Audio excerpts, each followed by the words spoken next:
Well, welcome everybody. Welcome to Get a Goat and Go. And I literally mean that. Get a goat and go. This is our Bigfoot expedition. Got lightninged out. Rain's not bad, but it's that lightning that will get you. So, not a whole lot to report on my activity. I'm rained out, lightninged out, so I'm here in camp. So I might as well tell some stories. Everybody likes a story over campfire, right? Well, one of the stories I would like to talk about before I get into it, I would like to talk about the Durango Silverton Narrow Gauge Railroad Bigfoot sighting that happened last year, I believe. There's things about that that just don't add up. I don't know if it's true or not. Who knows? Didn't look real to me. Why would it stand up just as the train's going by? Take a couple steps, plop back down behind a bush. No. Bigfoot's too elusive. It doesn't want to be seen. That wanted, whatever that was, human in a costume, whatever, it wanted to be seen. So there's a lot of hoaxsters, a lot of pranksters out there. And I just enjoy being out here. I had a few experiences. I have a previous video about that. You go check it out. It's called, "Well, you don't believe in Bigfoot, maybe this will change your mind." Go check that out. Get caught up on the story there, and that's what brings me here this year. Pack goating for Sasquatch. Well, the story I want to tell didn't happen. It happened not far from here. Oh, as the crow flies, probably 5 miles. You know, you get down to it. Who knows? You gotta check. Make sure I turn my mic on. That's not very far distance from here. There's all kinds of strange occurrences going on in this area in the San Juans.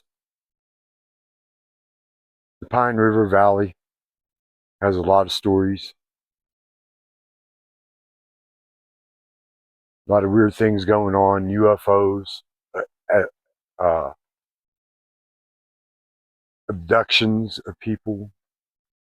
Fella who owned a ranch there, I'm not going to give too many specifics, but he kept saying he was going to be picked up by the aliens on such date. It was a September date, certain year. And all of a sudden, after that date, that fellow was gone. So we got that legend. Then we got all the Sasquatch and skinwalkers. I'm more focused on Sasquatch since my experience is more aligned with Sasquatch. So this story happened about 5 miles from here. 3 veterans, 3 combat veterans, all met up from different parts of the country and came to this one particular area in the San Juan Mountains. They're camping there. They're enjoying themselves. They're reunited with some brothers. And they're just a typical camping trip, you know, and revelry and having a good time. And it happens. And it started out small. And then it built up. And it built up. And it built up. And it put these veterans in fear. Now, they were all armed. So what happened was, first they heard like a scream, a yell, got their attention. when quiet situational awareness kicks in. Every twig, every branch, every noise, every night sound has a meaning, and you're listening for it. And then they hear it. It's just out of their eyesight in the darkness and flashlights. They got the headlamps on and the flashlights. They're looking, they're looking, they're looking in between the trees. They can't see it, but they can hear it. And it's walking around. Then, make matters worse, they hear knocking. Something taking like a baseball bat to a tree and whacking and whacked it and whacked it. Then another sound. This was a howl that brought chills up the spine, made the hair on the back of their neck stand up.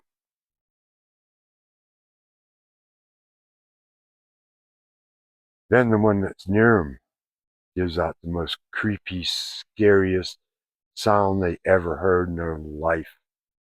Didn't match anything that they've heard. Now they're freaked out. They're checking their safety on their firearms. They know they're in danger. This is a clear warning. This is clear aggression. And there's three of them. Three unknown creatures. They don't know what it is. They just know it's scaring the hell out of them. And this continued. And it continued. And they were yelling back, yeah, hey, leave us alone. What the hell? You know. But they had trigger control. They didn't just start shooting in the dark. And that's why I always get worried about these people getting in costumes like that. You can get shot. No one wants to get shot. So why would you get in a costume? It's stupid. Okay, but they had good trigger control. They didn't shoot. They were scared, but shooting could have made things worse. Who knows how bad it could have gotten. They didn't want to find out. After about an hour and a half, 2 hours, possibly 3 hours of this going on, they couldn't take it anymore. They all jumped in their individual POVs, privately owned vehicles for you civilians, jumped in their POVs and skedaddled down off that mountain 5 miles from here. Is it true? I don't know. Go another, as the crow flies, another 12, 15 miles from here. That's where I had my first encounter ever with a Sasquatch. Now, I've guided all over the country. I've always been an avid outdoorsman. I've always heard about Sasquatch sightings. Growing up, reading books, wilderness books, magazines, Sasquatch, Bigfoot, all the different Native American names for them. If you want to know those names, go look them up. But it was scary enough to scare 3 combat veterans off their position and to abandon all their gear. These aren't cowards. They've already seen the baptism of fire. And what I can draw from that is that obviously there's more than one. They're communicating, and there's a language to be able to communicate. In order to have a language, you have to have a culture, right? Okay, so they're communicating, and they're working as a team. It's intelligent. Wolves communicate. They work as a pack, but they don't knock on trees. They don't throw rocks. And that's something I left out. They were throwing rocks as well. That was one of the first signs. It was a rock throwing. And that's how it happened with me. It was rock throwing. Throwing rocks. Seems to be a common denominator with Bigfoot. I believe they're extremely accurate at throwing the rocks with my experience. While I was cutting that tree trunk for firewood, it hit that tree trunk exactly. I mean, it couldn't be more square. There's a nice sized rock. You go back, check out the story. Hit that tree trunk. I thought it was one of the guys messing with me. Turn around, look around, don't see anything because I'm on my knees. It's down on the ground.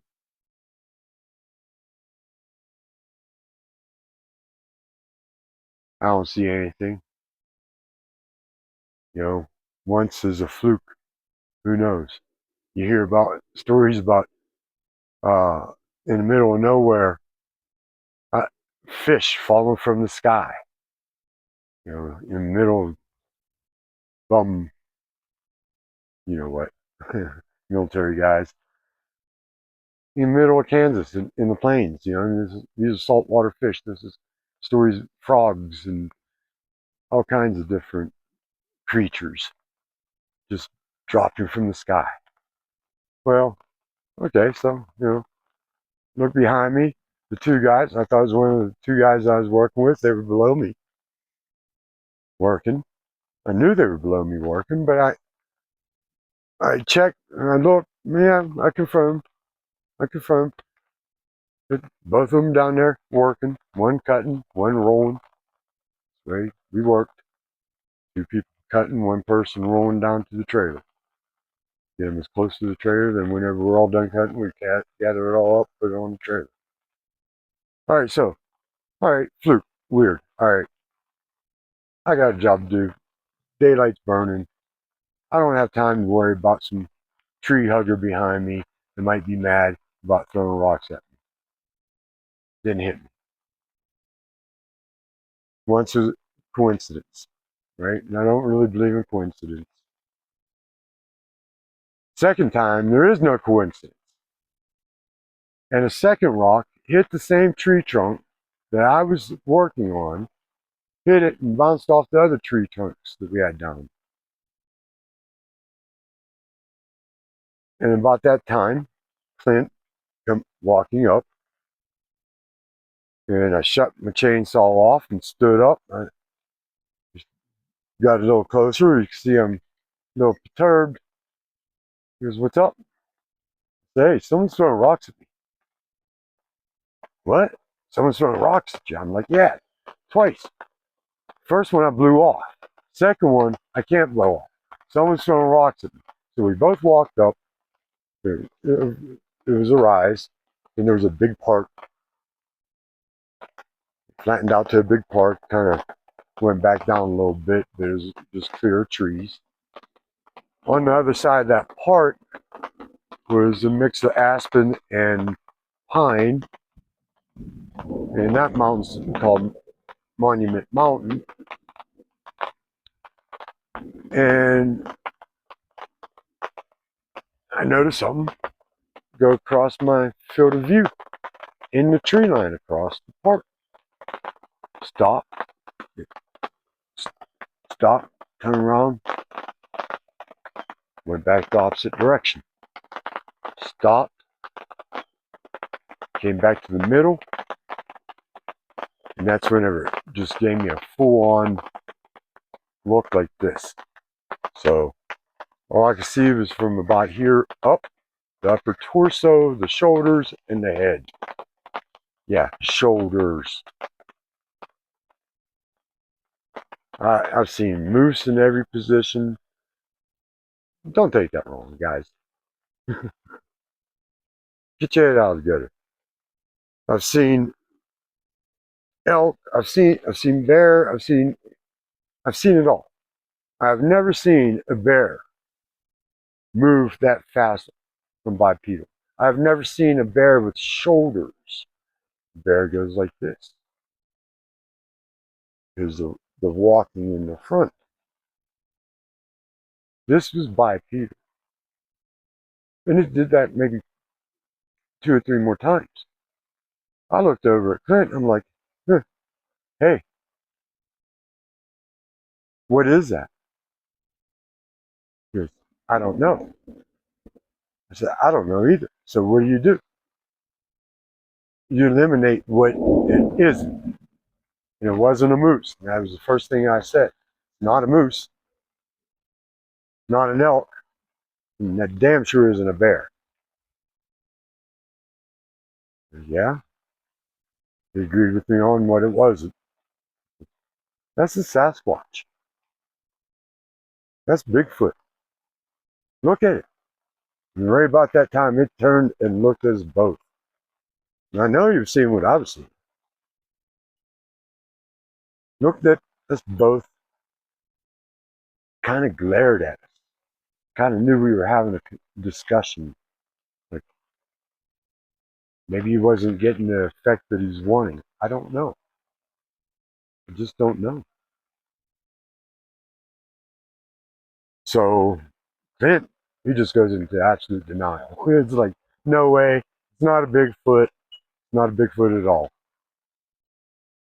So Finn just wants to walk away from the situation, get back to work, get off the mountain, get out of there as quick as we can. I can't blame him. But that means we got to finish cutting the trees.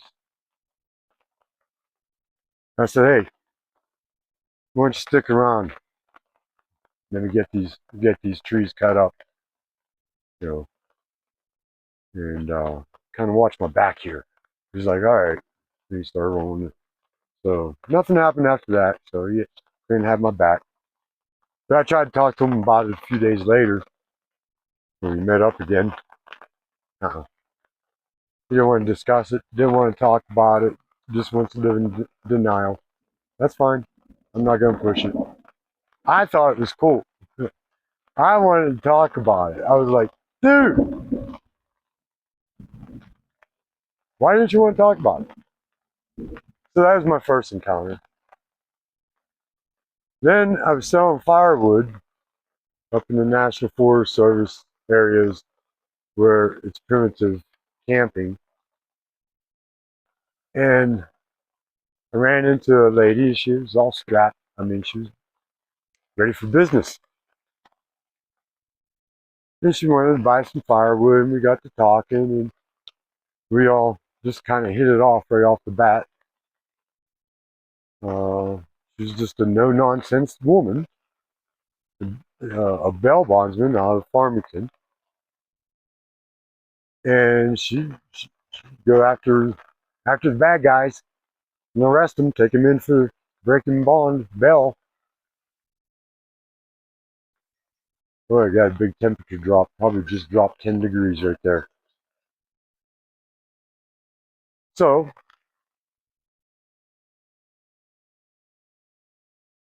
we hit it off, and she just nonchalantly asked me if I ever had any.